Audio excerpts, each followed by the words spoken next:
La primera lista negra se publicó el sábado 19 de julio de 1941 en el Registro Federal del Gobierno Americano, que es el equivalente al diario oficial aquí de Colombia.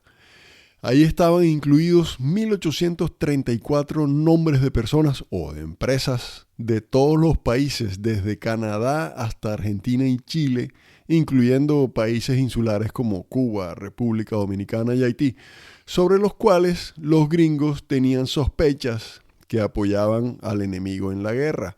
Así que a partir de ese momento quedaban bloqueados las personas o las empresas para realizar operaciones comerciales con los Estados Unidos. Aunque especialmente la lista incluía alemanes e italianos, también se incluyeron latinos que tenían alguna relación comercial con esos extranjeros.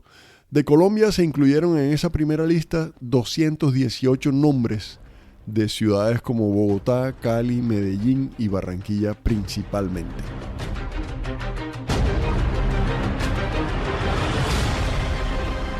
Esa lista fue aumentando con los años y ya para 1944 solo en Colombia figuraban 861 personas, de los cuales 451 eran alemanes, 151 eran japoneses, 147 colombianos, 111 italianos y un suizo, además de 311 firmas nacionales y extranjeras, para un total de 1.172 enlistados.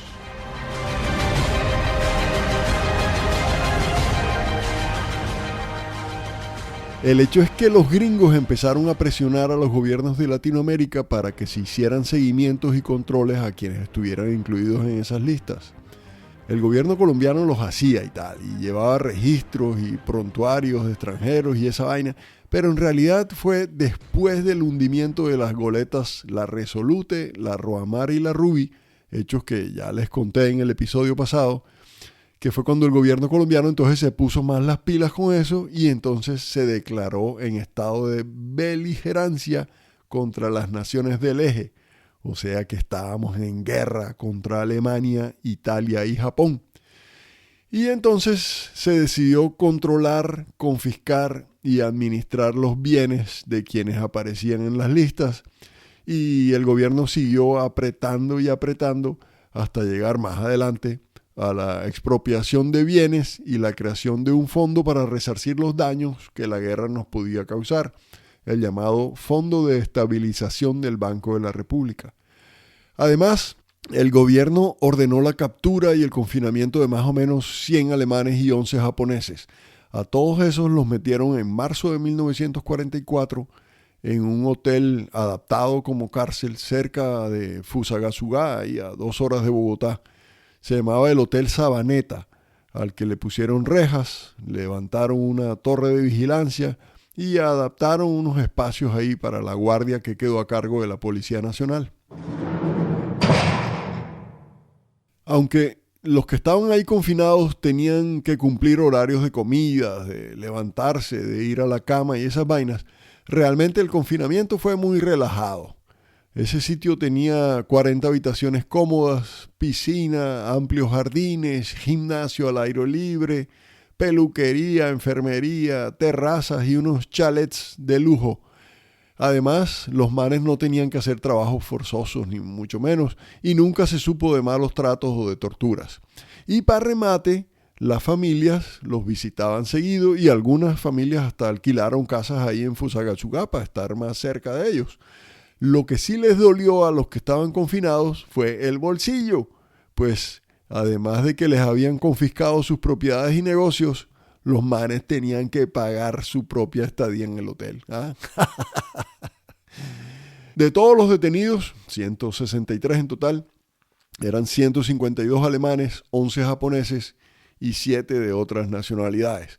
En varios casos no se pudo comprobar que eran culpables de lo que se les acusaba, así que fueron dejados en libertad, pero en otros casos, con las pesquisas que se hicieron y las raqueteadas que les pegaban a sus propiedades, se encontraron vainas, papeles, aparatos, documentos, comunicaciones, cartas y todo tipo de material probatorio con los que se comprobaba entonces su culpabilidad. Aunque, a decir verdad, en muchos de los casos, los sabuesos de la Policía Nacional encontraban documentos en alemán o peor, en japonés. Y sin saber qué decían esas vainas porque no tenían traductores, de una asumían que los manes eran peligrosos para la seguridad nacional y les pegaban entonces la empapelada.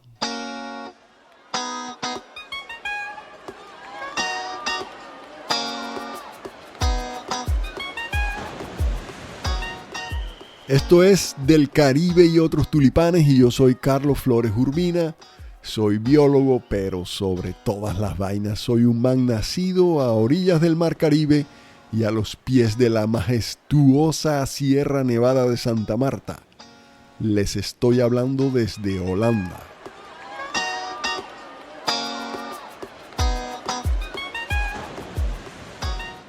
Para garantizar la existencia del Caribe y otros tulipanes, los invito a que se suscriban a mi plataforma www.patreon o patreon.com/del Caribe y otros tulipanes. Pueden hacerlo gratis o escogiendo uno de los 3 niveles de apoyo económico que ahí ofrezco. De chévere por $1 al mes, como bacanes por $3 al mes, o como los pelados y las pelás con $5 al mes. Desde ya le doy las gracias a todos aquellos que decidan apoyarme. En serio, muchísimas gracias.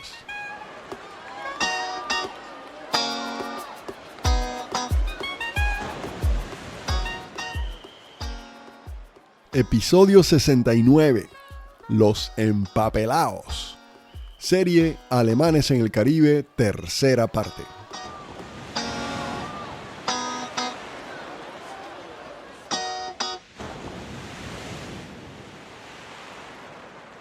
En Cartagena, uno de los casos más nombrados fue el del médico Hans Neumüller, que, como les conté en el primer episodio de esta serie, era director del hospital de Manga.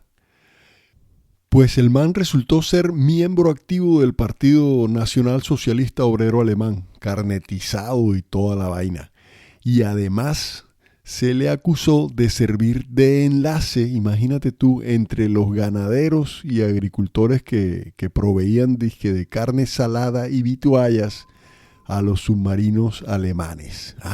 Y también se le acusó de transmitir información a esos submarinos que estaban por allá adentro en el mar con unos radios alemanes de gran poder que tenía escondidos allá en su finca de pasacaballos.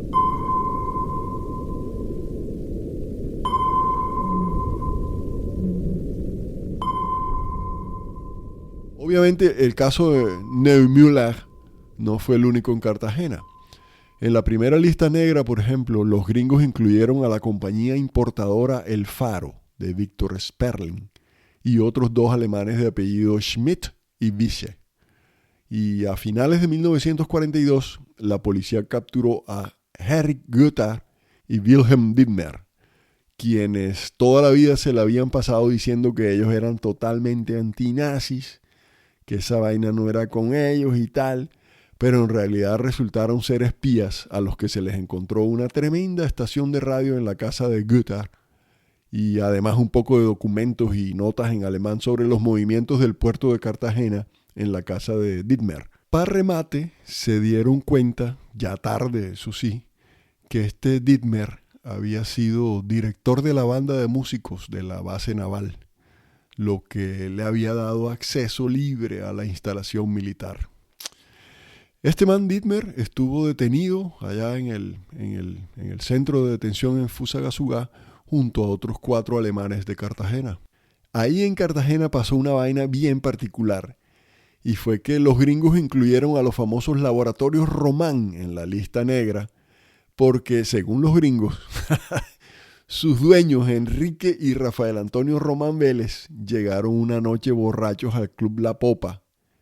Eso fue por allá en abril de 1941 y rompieron los retratos que estaban colgados ahí en una pared del presidente Roosevelt y de Olaya Herrera y empezaron a gritar, dizque, ¡a la mierda la democracia! ¡Que viva Hitler! Y esa mierda. Imagínate tú esa vaina. Pues a los Román Vélez les tocó pedir disculpas y decir que todo había sido un chiste de borrachos y tal, pero nada, hermano, la empresa estuvo empapelada por años. y los Román tuvieron que ingeniárselas para poder seguir adelante produciendo y facturando.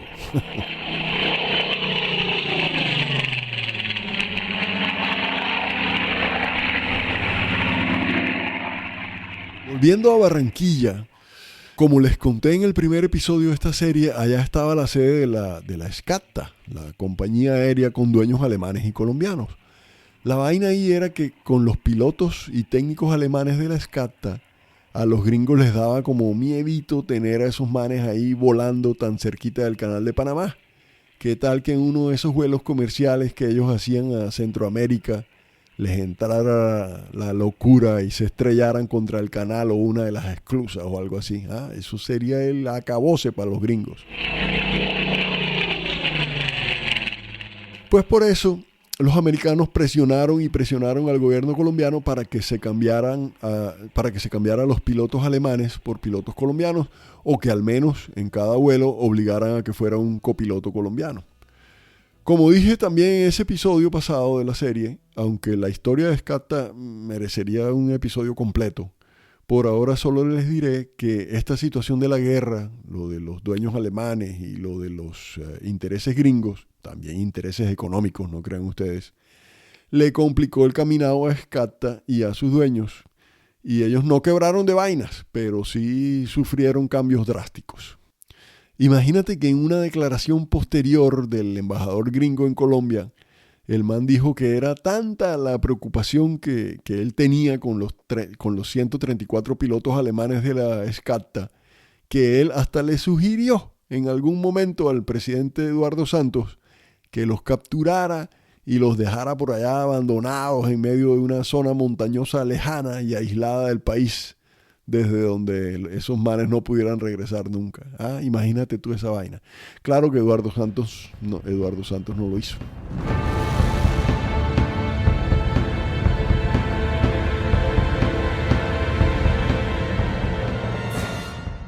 Y como así estaban de difíciles las vainas, muchos de los alemanes barranquilleros pro-nazis, cuando se daban cuenta que las autoridades colombianas ya los tenían pillados, decidían salir corriendo del país y regresar a Alemania antes de que aquí los encanaran.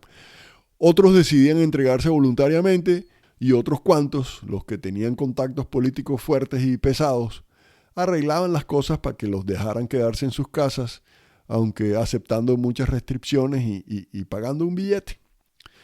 Claro que otro grupo de alemanes fue capturado antes de que se escaparan o antes de que se entregaran voluntariamente. Ese fue el caso del jefe del partido nazi en Colombia, Emil Prüfert, a quien también me referí en ese episodio anterior y que era socio de la casa Helda en Barranquilla. Ese man fue acusado de espionaje y el 19 de enero de 1942 lo expulsaron del país por Buenaventura, junto con un grupo de 91 alemanes y 10 italianos. Entre todos llevaban 567 piezas de equipaje, imagínate tú, y que fue meticulosamente raqueteado por la policía. Antes de embarcarse, a todos les tocó entregar sus cámaras fotográficas, los rollos fotográficos, los aparatos de radio, los radios Sanyo y los focos de mano. Hey, seguro que no todo el que me escucha sabe lo que es un foco de mano. Un foco de mano es lo que la gente que no es del Caribe llama entonces disque linterna. Y entonces que podrían servir para hacer señales luminosas al enemigo. En los múltiples allanamientos que hacía la policía en Barranquilla, encontraban fotografías de ceremonias o reuniones celebrando cumpleaños, fiestas, o hasta el 1 de mayo, por ejemplo, en el colegio alemán, en donde se ven las banderas rojas con la esvástica negra, estandartes con el águila esa germana, y muchos manes uniformados como los militares nazis, y todos haciendo el saludo nazi típico, levantando el brazo derecho. Vainas que hasta antes de 1941 no eran ilegales, pero ya después, cuando la guerra se recrudeció, la cosa era diferente. Un paréntesis. Si algún día piensan venir a Holanda, ni de chiste se les ocurra hacer ese saludito hitleriano. Esa vaina aquí está prohibida y te puedes meter en tremendo lío, así que pilas. Según algunos investigadores, en Barranquilla, aunque yo creo que eso debió pasar en muchas otras partes, cuando empezó todo ese seguimiento, captura y deportación de alemanes, muchos de ellos decidieron simular la venta o compra de bienes, o traslado de acciones, nombramiento de representantes o la constitución de fachadas comerciales, todo para evitar que se los confiscaran. El típico delito de testaferrato. Y claro, con el compromiso de que una vez pasara todo este coge-coge de la guerra, se los devolvieran. Pues hermano, en muchos casos, cuando pasó la vaina y los alemanes regresaron a que les devolvieran sus cosas, ven, ni pendejo que yo fuera que te la voy a devolver.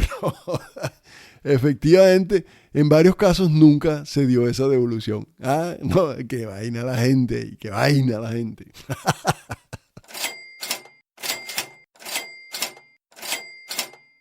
Es que en esa época en Barranquilla se vieron unas cosas bien barro, bien barro.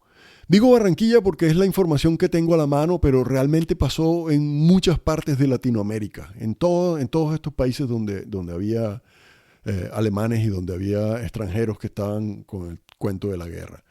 Hay una anécdota que aparece en un libro bellísimo llamado Hasta ahora te creo, de Maribel Abello Banfi.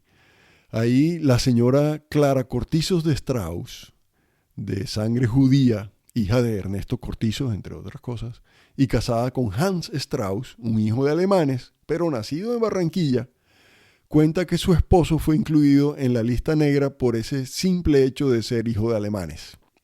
Y a partir de esa inclusión en esa lista, sus grandes amigos por años del country club y del club alemán dejaron de saludarlo.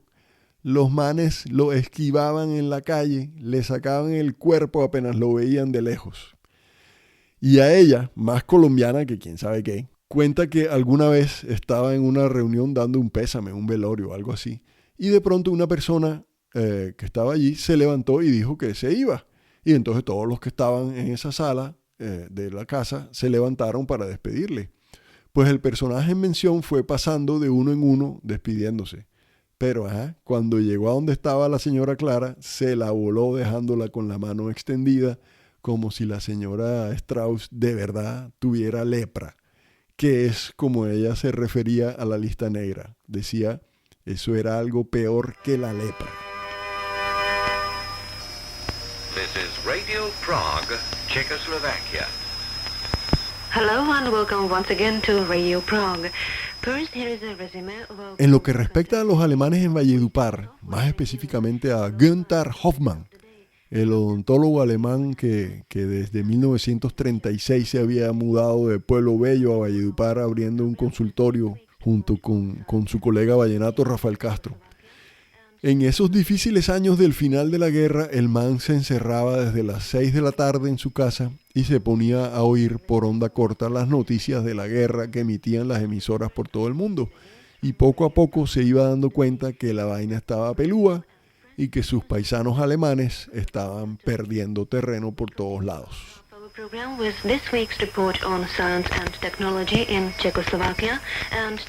Desde diciembre de 1943, el man se empezó a deprimir y cada vez salía menos. Solo de la casa al consultorio y del consultorio para la casa. Y los amigos, pacientes y vecinos lo empezaron a notar muy triste y alicaído. Es que los avances por el lado oriental del ejército rojo soviético ya habían llegado más allá de Ucrania, Estonia, Polonia y estaban cerquita de Leningrado. Y por el lado occidental, los ejércitos aliados ya cerraban el cerco a los alemanes que ya empezaban a retirarse. La vaina empeoró el 28 de enero de 1944 cuando empezó el bombardeo aéreo durante 3 días seguidos a Berlín. Entonces, Günther Hoffmann, el odontólogo, debió sentirse muy mal desde ese día, aunque nunca mostró o dejó ver que era miembro del partido nazi o simpatizaba con las ideas nazis. Y a decir verdad, ni hablaba de eso, y por eso nadie en Valledupar sospechaba de él. Pero la vaina empeoró cuando en esa misma última semana de enero le notificaron que tenía que presentarse lo más pronto posible ante la estación de policía porque lo iban a trasladar al centro de confinamiento allá en el hotel de Sabaneta en Fusagasugá. Y esa vaina le cayó mal y me imagino que en ese momento decidió hacer lo que venía preparando desde las últimas semanas.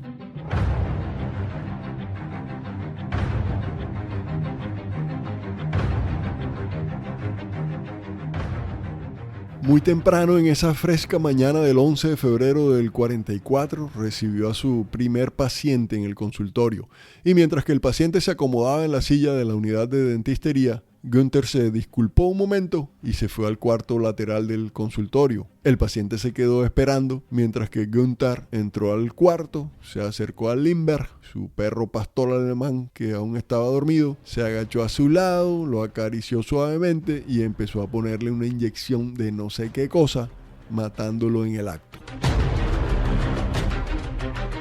Después se paró en el centro del cuarto y con un poco de agua se tragó una pastilla de cianuro. A los pocos segundos el cianuro empezó a hacer efecto y Günther, atragantado en sus propios mocos y saliva, empezó a emitir rugidos de ultratumba mientras las irritaciones y ampollas brotaban por toda su piel.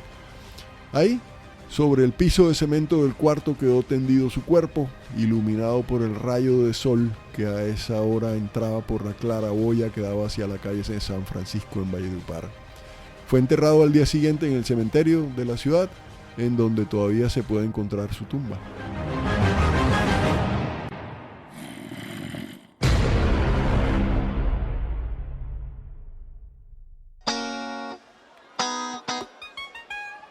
Hasta aquí esta tercera parte de la serie Alemanes en el Caribe.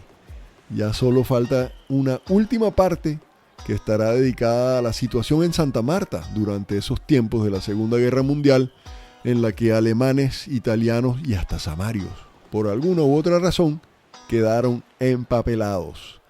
Todo eso entonces se los contaré en el episodio siguiente, el episodio 70. Estén atentos, estén atentos.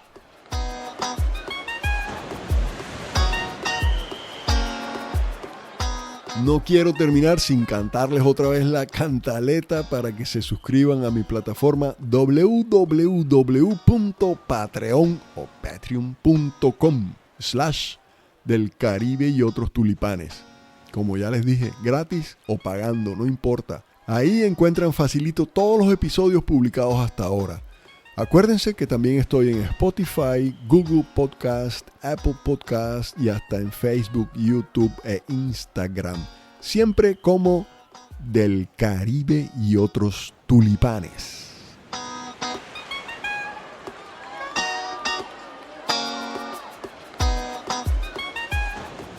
Agradecimientos especiales a Gabriel Loza, Fabiola Lita Andretsky y a Bryce Fernández, que han empezado a brindarme su apoyo a través de patreon.com.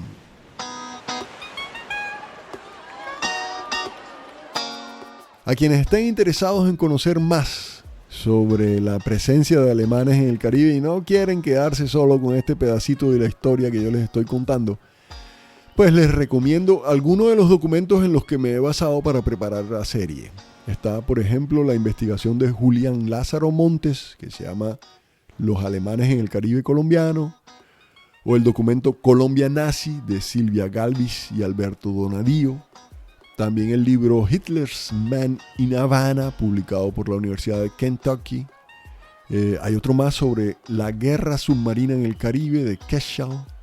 Y también les recomiendo el trabajo de Adolfo Meisel Roca y Joaquín Viloria de la Hoz llamado Los alemanes en el Caribe colombiano, y el de Joaquín Viloria sobre el Banco de la República de Barranquilla, periodo 1923-1951, con una información clave sobre la manera como se administraban los bienes y las empresas confiscadas a los extranjeros. Y por último, el de Lorena Cardona González, Una colectividad honorablemente sospechosa, los alemanes, Colombia y la Segunda Guerra Mundial. Mejor dicho, todos son unos documentos interesantísimos y valiosos. Se los recomiendo.